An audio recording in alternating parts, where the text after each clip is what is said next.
நீங்களும் யோசேப்புக்குரிய தரிசனத்தோடு தான் கர்த்தர் உங்களை நடத்துகிறார். ஆரம்பத்தின் காலம் மிகுந்த கண்ணீரோடு, கவலையோடு, வேதனையோடு, கஷ்டத்தோடு கூட இருக்கிறதா? எதை குறித்து கவலைப்படாதீங்க. உங்களை நடத்துகிற தேவன் அவர் உங்களோடு கூட இருக்கிறார். முடிவு நல்லதா தான் முடிய போகுது. ஏன்னா அதை கர்த்தர் தானே கொடுக்க போகிறார். ஆமென். ரொம்ப சந்தோஷமா சொல்லுங்க.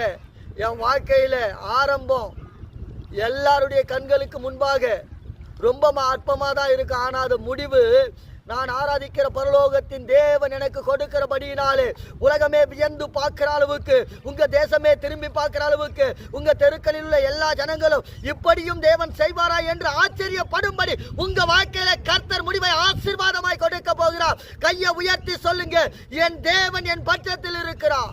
ஆமென். உங்க தேவன் உங்களை ஆசீர்வதித்து உயர்த்துவதற்காக ஆரம்பம் அற்பமா கொடுக்கிறாரு. கையளவு மேகம்தான்.